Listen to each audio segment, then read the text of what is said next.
Stroke recovery is not like getting over the flu. You don't sit around and wait to get better. You have to work and challenge yourself all the time.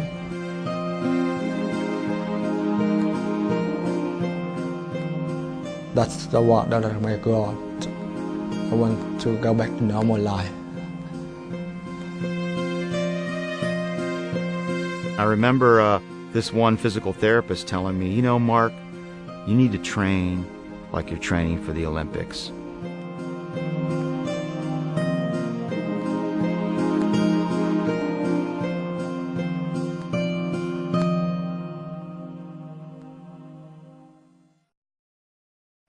Henry Kaiser's son, Henry Jr., was diagnosed with multiple sclerosis in 1945. At that time, MS was considered a fatal and hopeless disease, and Henry Sr. looked for the best hope he could find. Kaiser was a man of action, building highways, dams, ships, always viewing, in his words, problems as opportunities in work clothes. When he read that an extraordinary team in Washington, D.C., Dr. Herman Cabot and physical therapist Maggie Knott, were using innovative approaches for individuals with multiple sclerosis and other disabling diseases, he immediately wanted to know more. He asked Sidney Garfield, the physician with whom he co-founded Kaiser Permanente, to investigate. Dr. Cabot was using a new medication. It wasn't a new medication. It was medication that had been used for a long time called prostigmine. It had been used for other purposes, but he was using it on multiple sclerosis patients and relaxed their spasm, and so they were able to move. Cabot and Knott also developed a new philosophy of practice and technique in physical therapy. Early after the diagnosis, they would use the techniques to facilitate movement and improve function. He had people walking who hadn't walked for years. Garfield put Henry Kaiser Jr. in the care of Herman Cabot and Maggie Knott, and Henry Jr. began steadily improving. Garfield was so impressed, he sent several of his physicians to learn more about the work Cabot was doing. They spent 6 months with Cabot and then reported to me that the work was really worthwhile, that he was doing a lot of good for these people. I decided to sponsor Cabot, bring him into our operations. And that's how the Kaiser Foundation Rehabilitation Center, first known as the Cabot Kaiser Institute in Vallejo, California, was born. I feel a very strong connection to Dr. Cabot and Maggie Knott because their priorities and their focus are very similar to mine and to the center's at this point in time, 60 years later. Dr. Cabot had a different approach to patients who had been diagnosed with disabling conditions, children and adults. Before the advent of rehabilitation medicine, the view was that these people should be confined to bed or confined to a wheelchair, and that there was really no hope for their recovery.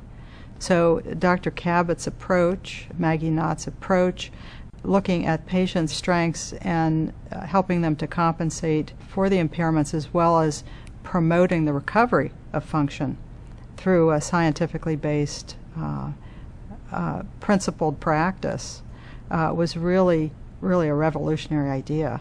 Our whole theory is one of maximal resistance, manual maximal resistance. We must get the patient to do as much as he possibly can through whatever range of motion he can participate. Well, certainly Maggie's functional approach was based, very strongly based, in Dr. Cabot's philosophical and scientific approach, which was building rudimentary function and then developing even more sophisticated function. Dr. Cabot's and Maggie Knott's outcomes really proved what we now today would say is the science of neuroplasticity.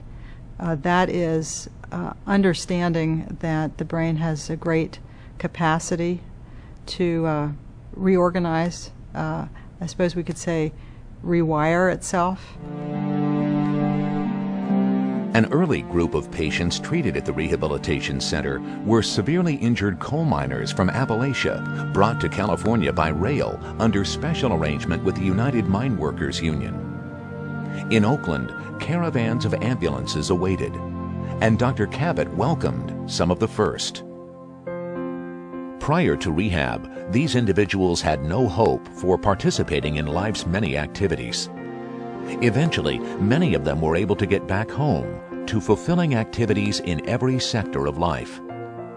Soon, patients with multiple sclerosis and mining injuries were joined by patients with a history of polio and other disabling illnesses and injuries.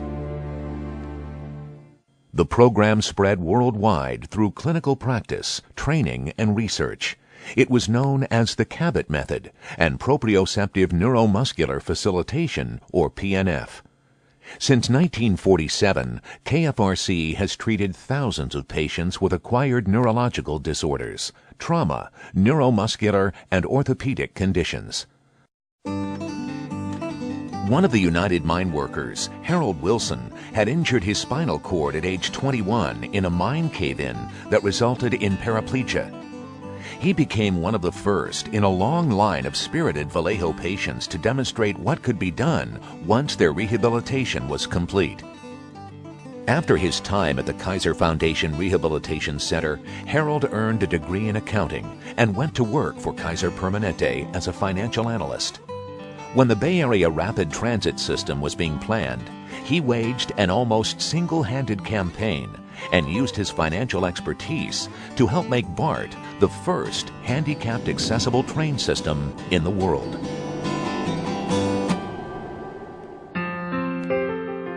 Shelley Bickoff, seen receiving therapy in 1950, was an avid tennis player when she contracted polio and was at the Cabot Kaiser Institute at the same time as the miners. And now I think it's remarkable that I reached a stage where I was stable and that I could actually stand on a court and turn around and do a backhand, and this is the way that I did a serve. Although I have no arm, I would throw it up with this hand and come down like that. Kevin Go had a stroke when exercising on a treadmill. When this interview took place, he had been at the Kaiser Foundation Rehabilitation Center for only a week, but was regaining function. No, you're gonna walk. Step your left. Step your left. Good step. All right. They push me on the high level and try to make me get better. I see I can improve a lot. Mark Wellman started mountaineering as a teenager. In 1982, he was 22 years old and climbing a mountain in the remote part of the California Sierra Nevada. He fell 100 feet and sustained an injury to his spinal cord that resulted in paraplegia. I wouldn't be doing what I've done the last 25 years if I didn't go through physical rehabilitation. I mean, I really attribute that to my success today from what I've accomplished in the last 25 years. Climbing El Capitan twice, spending 13 days on Half Dome. What happened to me was a really negative thing at the time, fate worse than death. Turning that around into something positive, I mean, now I make my living as a speaker, an outdoor adventurer, equipment designer, do some film production work. You know, I took this tragedy and turned it into something very positive. After working in the business world while raising her family, artist Allison Shapiro had landed a dream-come-true job illustrating a children's book. Just as she started the project, she experienced 2 brainstem strokes in a 24-hour period, resulting in loss of motor control, slurred speech, and blurred vision. But while at the Kaiser Foundation Rehabilitation Center, she attempted to draw. And this was the best that I could draw. When I did this, I cried. I had no idea if I'd ever be able to paint again or finish that book. After months of hard work, Allison regained her fine motor control, created some sample drawings, and convinced the publisher and author to allow her to finish illustrating the book. In my personal experience of regaining function, the most important thing for me to remember is that the brain is very plastic, and it's able to rewire itself in ways that we really don't understand. Every day, every week, I'm seeing patients who come in with catastrophic events that really change their lives forever. And instead of that being a hopeless situation, there's reason for hopefulness, and people can improve. And they improve because of the scientific basis of what we do and of the persistence of continuing to provide therapy. The approaches of Dr. Cabot and Maggie Knott are the same approaches we're using today, and we are having the same excellent outcomes.